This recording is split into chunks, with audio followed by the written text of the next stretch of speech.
Hey there, everybody. This is Adam Zundel. Welcome once again to the collegesoccernews.com podcast. Thanks for being with us. Pleased to be joined today by head coach at The Ohio State, Coach Brian Maisonneuve. Coach, thanks so much for being with us today. Oh, thanks for having me. I appreciate it.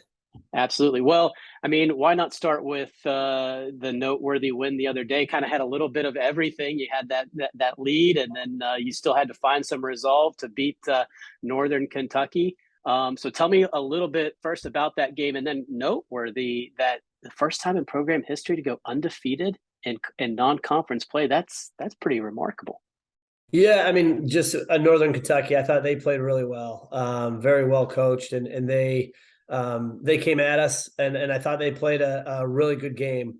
On the flip side, I thought we did some good things. I thought we started off a little bit slow, got it back in the middle towards the end of the first half, got a couple goals and 2-0 at half, and then a little bit disappointed just the way we started both halves. A little bit slow. Northern Kentucky, credit to them. They came out firing, got two, made it 2-2. And we were a little bit rattled for about 15, 20 minutes. And then I thought we got it back the last 15, 20 minutes of the second half, and obviously found the late winner. So credit to our guys for battling for the whole 90 and finding a way to win. But just the way we started both halves, we got to continue to improve there. Is that well? What about being undefeated through non-conference play? I mean, that is to think that that's never happened there with all the good programs and teams that have been there. I mean, you got to feel a little bit pretty good about that. Yeah, no, that's great. You know, those are all milestones that are huge for the team and for the program. You know, the conference started in 91. So again, and obviously now we have 8 conference games and 8 non-conference games. So, you know, 8 games to go undefeated, we'll take it for sure. It's a nice milestone, and the guys are excited. Let's go back. You took the job in 2018 and obviously took your lumps a little bit. But then when the next year, you started to see progress, and then COVID hits, right? How did that stunt, if at all, the growth of what you were trying to do there? And I'm sure it did, but in what ways did that kind of show up? Yeah, I mean, that was tough because again in 2018, took the job in May.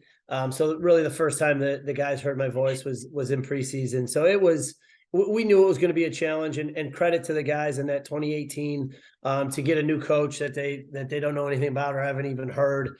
You know, we did take our lumps, but we knew we needed time to build what we wanted to. And you're right. I thought we turned some corners in 2019, and then COVID hit, and obviously with COVID, it kind of turned.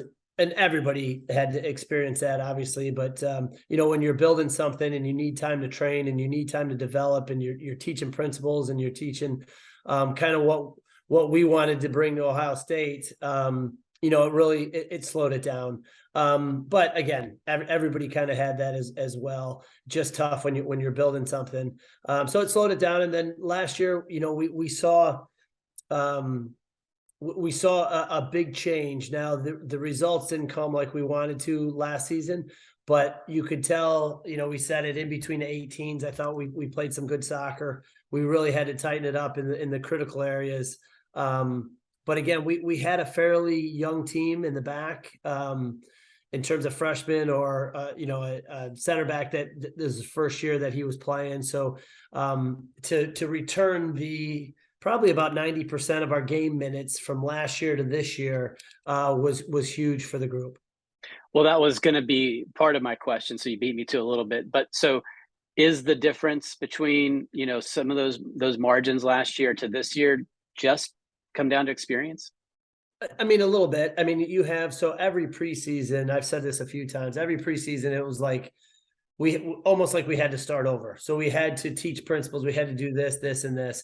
This preseason was different because we were returning most of the guys. So they knew the expectations, they knew the standards, they knew kind of what we had already taught last fall and then into the spring. And it just, we could start at a different point this preseason, which was so nice in terms of just building and getting better. So, you know, this year you could tell even from the get-go had a different feel because we were returning, you know, like I said, 90% of the game minutes that we had. I know it's been a while, and this is probably maybe this is the right time to ask this question, but given your experience as an assistant coach, how much different did it feel being a head coach, or was it pretty seamless because you'd had a ton of roles and responsibilities, that probably felt a lot like a head coach Yeah. for some portions of some time, but was there some sort of transition for you personally? Yeah, I mean, I think there's always a little bit of transition. I mean, some of it, yeah, I was pretty fortunate in Indiana with Todd. I mean, he gave me quite a bit, so it wasn't like a whole new change. But again, Right. you're a lot of the stuff that you didn't have to, especially off the field, that kind of just fell on Todd's plate. Now is falling on my plate, so it just occupies a little bit more of your time.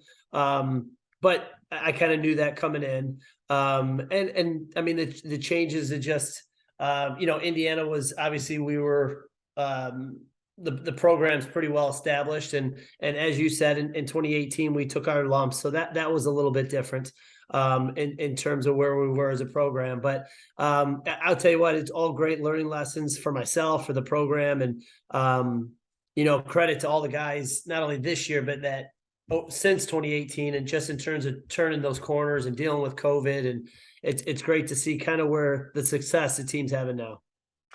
Well, give your team a mid-season. I'm not sure if we're exactly in the midway point, but it feels close enough. Yeah. A report card, what things that you're liking, and things that when you talk about preseason, are you ahead in some areas? Are you still behind in some areas? I know you're never there, but Right. so kind of give us a mid-season report. Yeah, I mean, I think we're in a good place. We gotta continue to move forward. A couple areas that we just talked about, and one of the most important ones was just finding ways to win. And I thought, excuse me, our game against Northern Kentucky was a good example of it. Just finding the late winner. Bowling Green was 1-0 in an absolute battle as well, and just finding those ways to win games, I thought was important, because, like I said, last year, our soccer between the boxes were between 18s was pretty good. It's just in those critical areas we were letting down. So now we're finding ways to win, which is great. I thought our overall box defending was one of our keys as well. And early on in the season, I thought we were doing really, really well. To give up 4 goals in the last 2 games, I'm not too excited about. But again, we need to tighten a couple things up there, and find ways to focus on shutouts. One of the big things that we also focused on was just the team defending, in terms of celebrating shutouts, celebrating, the old adage, defense wins championships. Everybody wants to play attacking soccer, and so do we. But at the end of the day, defense wins championships. So again, we need to continue to focus on that. And I think we've been a little bit up and down there, but overall, pleased with where we're at. We do have 5 huge Big Ten games coming up, which is very important for us. So we talked about experience a little bit, and it was game experience. It was Big Ten conference experience that you all got last year. This is going to be a little bit different, as you're going to be playing important games down the stretch when it comes to postseason. Your seed, potential conference. Does that? I don't know if concern is the right word, because everything's going to be good. You're going to get it. You're going to get an experience one way or another. But does not having that give you any sort of concern about the high level the implications that are going to be in these games? I wouldn't say no. I wouldn't say it does. I mean, that's always helpful, but I think this group, we have again a pretty tight-knit group with everything that we went through last year, and just what we've been building. You can tell the difference in the locker room, and they're really taking one game at a time. I mean, I know that's a cliche, but they are doing a really good job with that. And they're focused on just that next game, and whether it's a regular season Big Ten game against Michigan on Tuesday, or it's Northwestern on Sunday, or if we're fortunate enough to get in that postseason, it's one game at a time. And I know what you're saying, just in terms of it always helps to have that experience playing in the in the postseason, whether it's Big Ten or NCAA or wherever we're lucky enough to get into. But I think this group is, even though they don't have the experience in playing in those games, they have the experience of focusing on that one game at a time. And in terms of the locker room culture that we have of leaning on each other to find ways, even in those big games.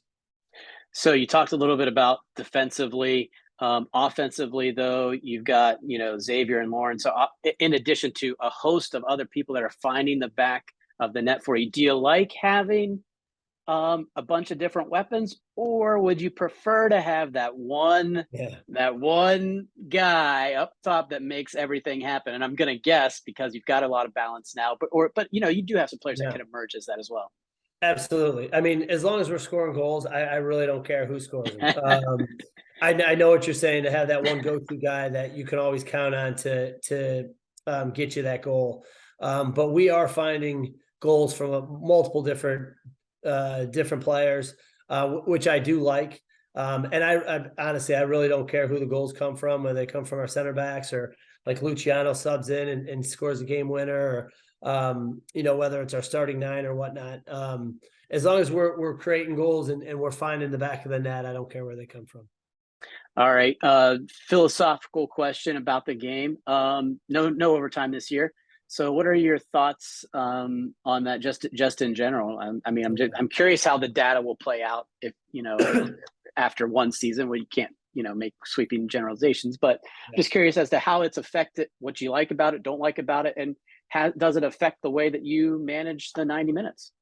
Yeah, I mean, I like it. I just overtime was a lot of time when we play 3 games in 8 days, and 1 or 2 of those go into overtime. I mean, you're putting a lot of workload on the guys' legs, and it just it becomes a lot.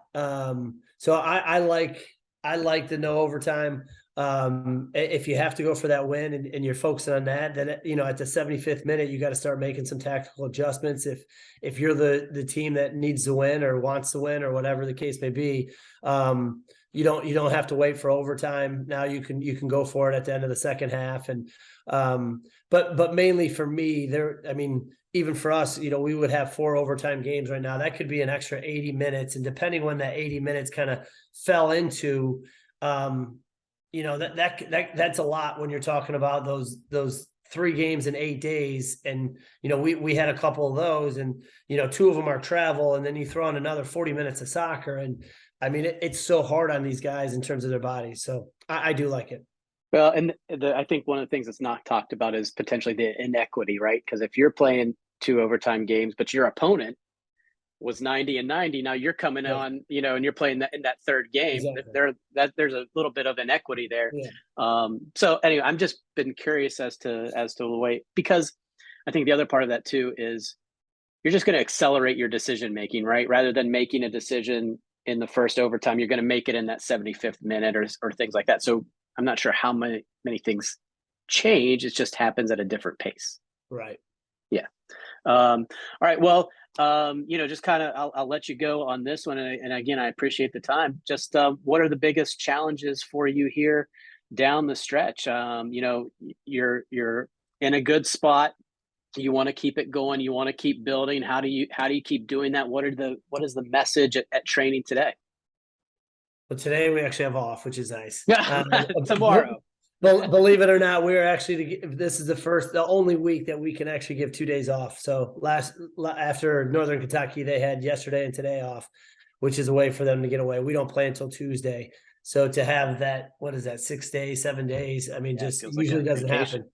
So yeah, exactly. So it was great for the guys to just get away a little bit. But the message tomorrow is, we have 5 Big Ten games left, and even though we've had a good season so far, these 5 games, are make or break. So again, kind of what I mentioned, the team's been doing a good job. We got to attack every game, one game at a time, and not look. We can celebrate a little bit of having a good season, but it doesn't mean anything if we don't take care of business in these 5 games. So and the guys know that. So I mean, is it a challenge, but or not? But we just got to continue to do what we're doing. Take every game one at a time, and you know, continue to focus on the critical areas of box defending, everything that we've talked about all year long in terms of what we need to get better at, continue to grow at. Nothing changes just because, you know, we've had a little success in the past. It's business as usual. Does it feel a little bit different going into games with a number next to it? And you know, I know you're going to tell them not to focus on that, but does it feel, you know, does the environment feel different? Do they have a little bit of confidence because of those things? And that's, you know, you can either feel the burden of expectation or you can embrace it and feel confidence. How has that gone for you all? Yeah, no, I think the guys are proud of what they accomplished, but again, they don't get too high or too low based on a number or, you know, RPI rank, any of that stuff. So, you know, again, it's great when you have a number next to your next to your name of a ranking, but these guys have done a good job of just continuing to play and getting it done. I mean, it does. You know, I think the confidence that you gain is just how you're playing and doing all that. The number doesn't give you the confidence, if that makes sense. Yeah, absolutely. That's a great way to think about it. Coach, again, thanks so much for spending time. Great start. I know we're not done to the rest of the season, so best of luck the rest of the way, and we'll talk to you soon. Hey, thanks for having me. I appreciate it. Have a good one. Got it.